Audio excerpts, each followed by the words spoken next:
All right. So in the consensus article that we read, some stuff that stuck out to me, or at least made me think of some stuff from like at least the TLU campus, was talking about just like the documentation of it, and also high school, the documentation of the medication. So like ibuprofen, I know we had a clipboard, we wrote down everything. But at the high school, like it's just a cabinet and it just has the single doses that we just like hand out to the students. And I asked Chris, I was like, so write this down anywhere? Do I have to get their name? And he was like, no, we don't do that. That's why we give the single dose packets. But I know that at TLU, it's like we have to really write down everything. But then I know that outside, where like at a game, we don't write down anything. I just thought about those things like when I was reading the article of like just how like it's so like so stingent, but then when on the campus, it just feels a lot more like a loop, not loopholes, but you know what I mean? Like that type of Mhm. thing where it's just leniency, I guess. I don't know what you thought about that. Well, I kind of thought the same thing where it was like at our high school, we don't, because I even asked her one day, like we had students coming in that were asking for like medicine for like headaches and stuff. And so I was like, well, let me ask her because I don't know what like the high school policies are. So like, I don't know how it is at Seguin, but at Canyon, she had to like go into rank one and like see what Mhm. medications their parents like signed off to allow them to use. And if their parents didn't sign anything, they weren't allowed to take it. Like she wasn't allowed to give it to them. And then, but like that was obviously during the school day. But then yesterday or last night, I guess, at the football game, the principal came up to me and was like, "Hey, do you have ibuprofen?" And I was like, "Yeah, is it for like a student? Is it for like you? Like, I don't like who this for?" And he was like, "Oh, it's for a kid in the stands." And I was like, I really don't know what the policy is for that. So I had to like go all the way back up to the locker room because it was like during halftime. And so I had to ask them and be like, both the head AT and the assistant were there. And I was like, hey, what do y'all do about like somebody in the stands asking for medicine? And they both were like, we don't care, just give it to them. And I was like, oh, okay. I was like, even if it's a student? And they were like, as long as you're giving it to a parent. And I was like, well, the principal asked. They said, if you're giving it to a parent or a principal, they were like, it doesn't really matter because once you hand them that dose, then they were like, it's not in your hands anymore. And I was like, oh, that's like a really aggressive way to put it. But I kind of thought Yeah. the same thing because I was like in NATA, it's like, oh, you gotta document everything and you can't give it. Where did it say that? There was somewhere where it said like you can't give medicine to miters like under any circumstances in like some places. So it's like if somebody comes in with a headache or like Yeah. breaks their leg, like you're telling me I can't give them like Tylenol, like I can't give them ibuprofen, like nothing. Like they're supposed to bring their own bottle to school, but then I feel like that's a like school rules probably wouldn't allow that. So I'm like, I don't know, that's Mhm. crazy. High school wise, that's crazy. No, I thought about that too. And then that reminds me, actually, football game, there was like some of the football players asking for ibuprofen, and some of the student aides were asking about like, oh, where's ibuprofen? And I just got there, so I'm like looking the kit because I'm also thinking about TLU. I'm like, oh, it's in the kit. Like, look for the bottle kit. It may just be a random like prescription bottle, and they're like, it's nowhere. And I was like, oh, that's weird. So then I went to ask Chris, and Chris was like, oh, we don't carry ibuprofen. And then a student aide comes up, her name's JoJo. She said, oh, I have a few of the single doses like in my bag. And he was like, okay, go ask JoJo. Which then made me think, I was like, he says that student aides can't administer any over-the-counter medication. And so I was like, why does JoJo have a bunch of the single doses, but Chris doesn't, first of all?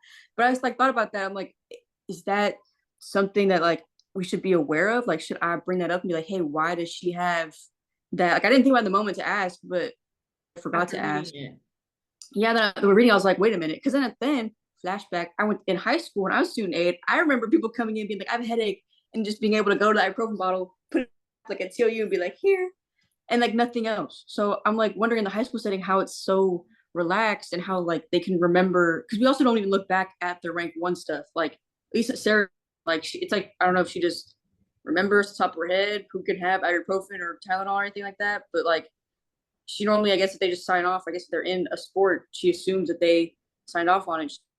Yeah. But I thought that was interesting. And then that made me think of like how Matt has the unlabeled bottles and like the kit and stuff. And I'm wondering, I'm like, he got rated, but he's not gonna get rated, but he got rated by the DEA.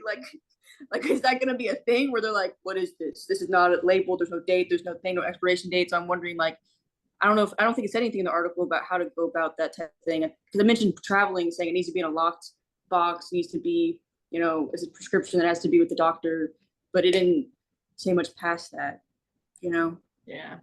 And I know that we have those little packets. I asked Chris about this one though. I did get an answer about how, like by the ibuprofen, we have the little packets where we can, I guess, dispense in a way. Yeah. And I guess with Chris, he said that, because I think he has to say the same thing, that like, I guess with our team physicians, or not mine anymore, I guess, but TLU, that they have an agreement that he can give Yeah. those prescription doses, at least in the dispense way.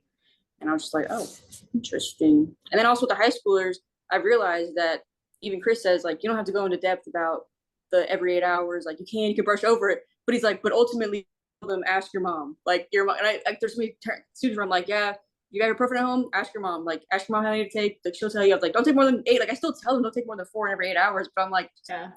he's going to tell you, yes, ask your mom. I don't know. I just found that interesting. Yeah, no, I thought the same thing. And then the other thing that was interesting to me, just my last thing for time purposes, um, was that they were talking about like in the thing, like inhalers and like the topical medication that's like prescribed to people. And like obviously, inhalers are like normal, like that's at high school and TLU, like we'll hold people's inhalers for them or whatever. But then like the whole topical medication, like I know at TLU, like I've seen like Nicole administer somebody's like diabetic medication. She has to like she takes it like once a month or something, and she like takes multiple doses of it like once a month, and she'll come in and have like Nicole administer all the medication for her Mm-hmm. like literally every month. She's like a softball player or something. But then at like the high school, I'm like, I wonder if they'd even be able to keep the like ointment and stuff that they have to use, because I remember in high school we had to turn stuff into the like, even though I played sports, we had to turn it into the nurse, not into the like AT. So I wonder if like at the high school level there's like the ATs can have stuff and then the nurses can have stuff, but like I wonder if there's like a difference or a split. I haven't even thought about that. Yeah. Um, and I guess moving on to the other one. Next. Um, Next.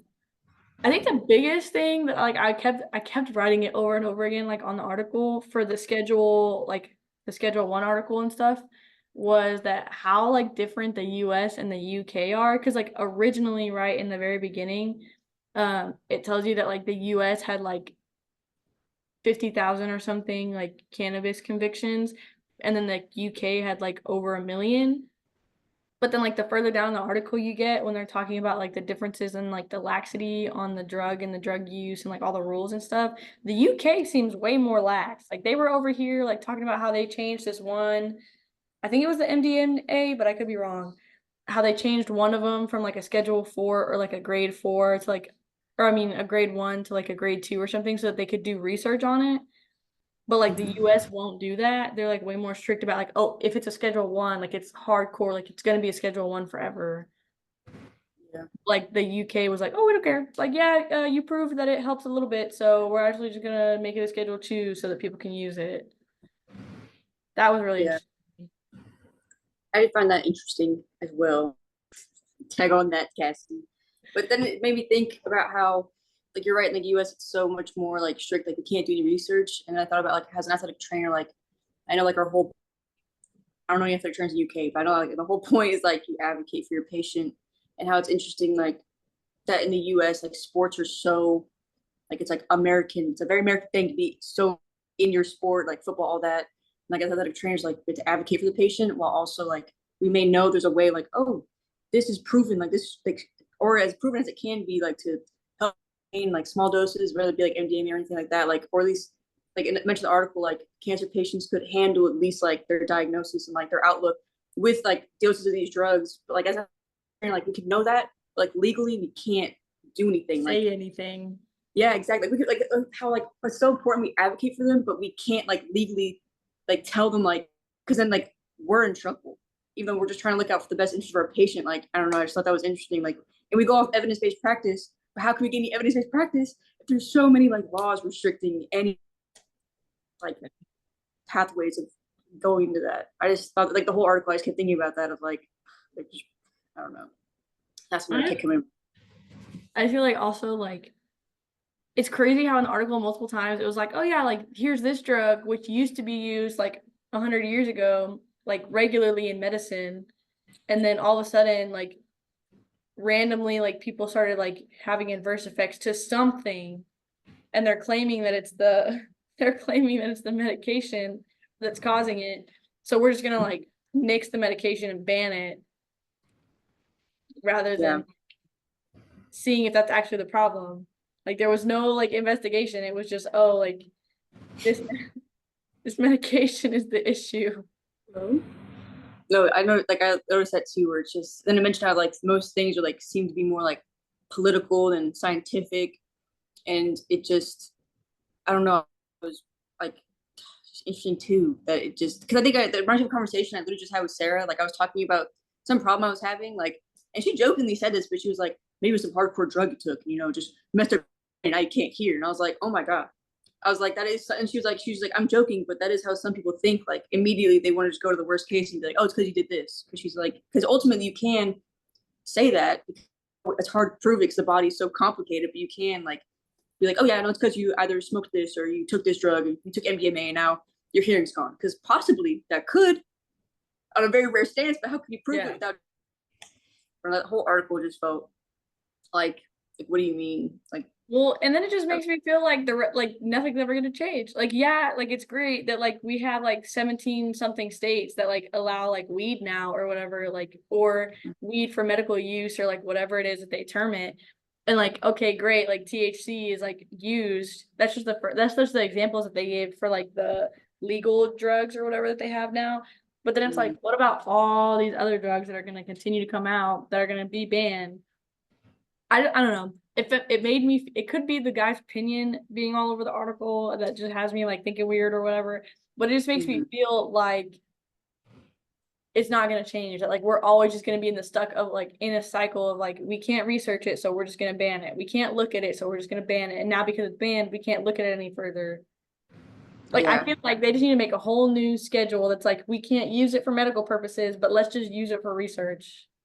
Like yes, it's schedule zero. It's schedule zero. yeah, It's not quite banned because we don't know what it does yet. So we're gonna research it. And then once we finish researching it, then we're gonna decide if it can go in 1, 2, 3, or 4. yeah.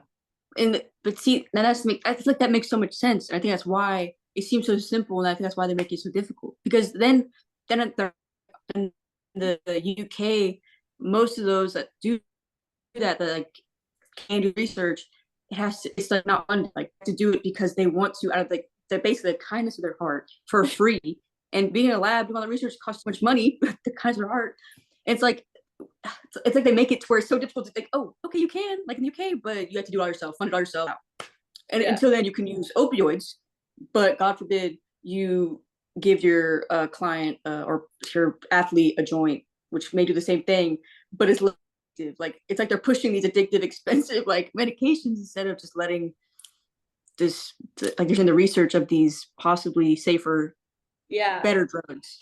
And I feel like a lot of their excuses too, like for the ones that used to be used and then aren't used anymore, is like, well, modern medicine wasn't a thing. And it's like, okay, great, but it is now. So why don't we use it to prove whether or not it's Modernized. good or bad? Or more Yeah. good than bad, or more bad than good, or whatever the case may be. But I also feel like that's like perfect world thinking. It also made me think about like, because this was only like US versus UK. I kind of want to know like what's Mexico and Canada, especially Canada with their free healthcare. I want to know what kind of research they have and like laws they have on drugs, True. low That's key. true. That is true. I didn't even think about Canada. Because I think weed is legal in Canada, right? I have no clue. That's what I'm saying. I don't know. That's true. Like, how do those athletes differ? Oh yeah, across. What if I go to Canada for a tournament? Okay. So before it so rudely cut us off, um,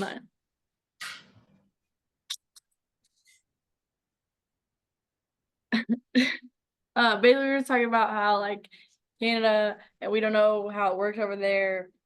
But at least here that like I don't know, I feel like America just makes it like super hard to like research it. And then another cool thing that I noticed, I like highlighted it a little, like put a little square around it. Anyways, was the Robert F. Kennedy quote. I don't really care. I don't know anything about politics, so I don't know anybody or anything about him as a president. But the quote was interesting because he was like talking to the DEA in the 60s, and he says, why, if clinical LSD projects were worthwhile 6 months ago, why aren't they worthwhile now? We keep going around and around. if I get a flat answer about that, I would be happy. Is there a misunderstanding about my question? Which I think goes back to what you and I were talking about earlier, where we're talking about like, oh, like I feel like in the future we're just gonna be stuck in this like super vicious cycle of just like we think it's bad, so we're gonna ignore it. But then because we're ignoring it and banning it, then we can't research it. Because we can't research it, then that means that it's too bad to use, and then just like keeps going. But I think he just makes a good point about like if they were looking at and using LSD before it was called ecstasy, like on the streets or whatever, then are you telling me that just because it's being abused that it's not okay anymore? Because in that case, I feel like we need to take off like opioids and like just stop using pain medication in general because those are also getting abused on the streets, but we can still use those in hospitals. I don't know. I feel like I want to know why things get chosen, but I feel like as ATs, like what are we gonna do about it? I feel like we can't do anything about I agree. So then that reminds me, honestly, if you've seen Pineapple Express, in the beginning of the Pineapple Express, how they have them in that chamber smoking, they see how he's reacting. He's like, oh, F the government. And they're like, oh, shut it down. Illegal. I feel like it's like, because like in the article again, like I was like, oh, everything's more political and scientific. It kind of comes down to, I think, you can make more money. I don't know. Even though you can make money off of weed if you legalize it, that's a lot of the states that legalize it. Then it can make so much more money for the like government, the economy. it. Yeah. It's just I don't know what it is about. Yeah, like you're saying, the opioids. Even though there's a higher addiction for opioids than like weed, like it's just it doesn't make much sense. And yeah, as athletic trainers, it sucks because like you want to like in the beginning advocate for your patient, but how can we do that if we have all these barriers? But then how can as athletic trainers can we change those barriers if we can't do the research on it? And it just it comes like so we're spinning in that circle and we're just keep going and it just worse and worse. We just keep restricting more and more because everybody's different. Everybody's body reacts different. Someone that may have a brain may look different on each person. This one looks different.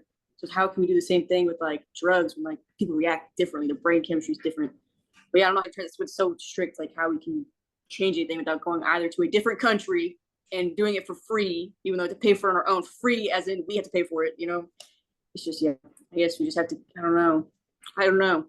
Yes. I feel like you and I might be on the same page where it's like can't do anything about it, but at the same time, like if I can just look at my patient and be like, because I feel like it's a lot of it's like connotation, like LSD slash ecstasy, MDMA, like cannabis, all of it just gets like a negative like rap.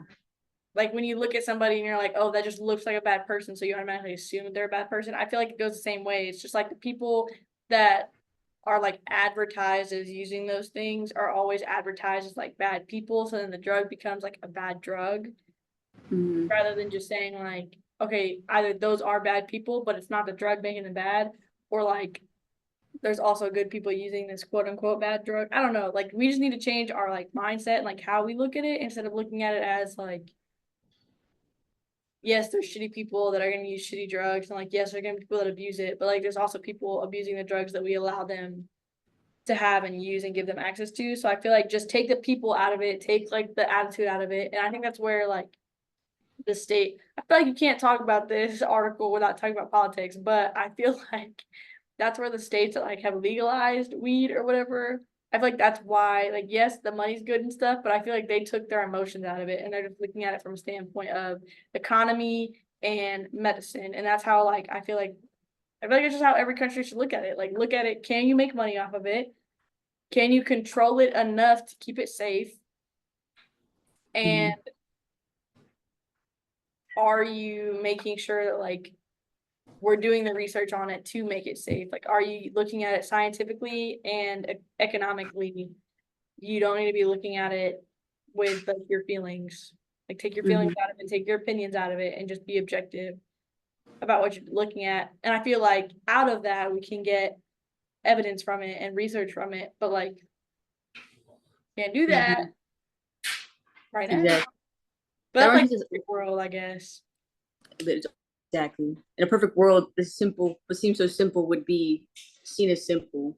Because then, like in my farm class, like 2 years ago, this girl said she got diagnosed with ADHD, and then her doctor, she was a minor, and her doctor like told her like, oh, like Ritalin or Adderall might help you with this, and her dad like was so against it because he was like, that's speed. in my day, that's speed. You can't take like you're basically taking like it's like they're taking this connotation like you're saying and Yeah. just applying it like through generations, which then makes you think that I feel like if we think the same, then I think that other people our age think the same, and if we grow who's in power right now and in a long time, maybe we won't reap the benefits, but maybe we will at least be the start of the benefits that can be reaped for things in the future. Because we advocate for it, I guess, just going, I guess, to those laws being, those speakers, what is it? Like, a town hall meeting. I guess town hall meetings Yeah. of, what is it? I guess they must have something in the future about these types of things because Yeah. obviously there's articles now about it. It has to at some point get to the athlete. So I know like the whole NCAA and all like the doping and like the drug restrictions and how that one track athlete, got banned from Tokyo Olympics because she smoked weed. And I feel like that kind of sparked a conversation of like, let's look at Yeah. this. Is it really performance enhancing? Like for real? Like, Yeah. but yeah, I guess it's just time. It's always time. We're further than we were before, even though it feels like we're not, even though it feels more restrictive, but I don't know. Time.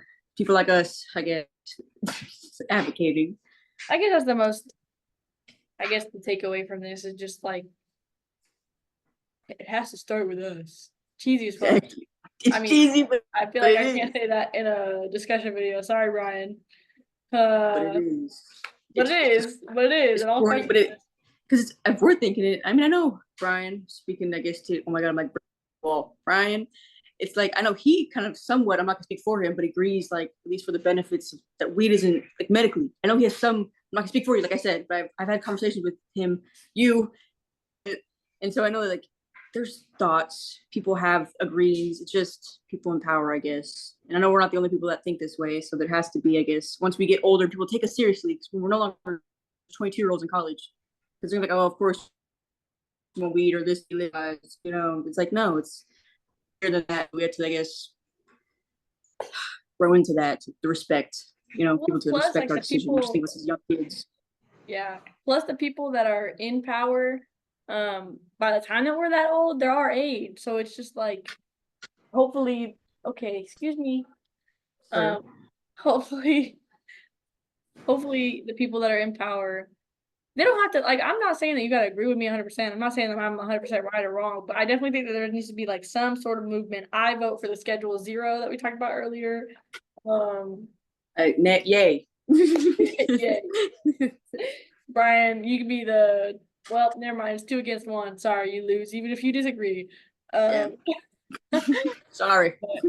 no, I feel like that's it. I feel like you just have to focus on the future and we'll get there. Hopefully. Fingers crossed. If not in our lifetime, then maybe the next. Exactly. Like it sucks because it's like I want to benefit. It's just like with the stipend, and if it goes in the summer after us, I'm like, oh. But also, I guess it's people coming up because obviously we had to struggle Yeah. for it to get better. I guess that goes with everything. Suffrage, women's suffrage, personal. Okay. But I'm gonna cut it off there. Get it right there. Think about it too much fun. Yeah. Yeah, that's all I have to say about the articles. Hey, I feel like we got our topic maybe a little bit there at the end, but I feel like the point. I think I don't know. And also, I think it's definitely time to get off because now my cats are literally fighting right next to me. I wonder, oh, I can't get it on video. They move. I don't know if you could hear it, but Luna was tearing up the couch right now throughout the video. Actually, so I guess it's my time too. She's telling me to get off. Yep. Bye, Brian. The Bye, daughter's calling. All right, bye, Cassie.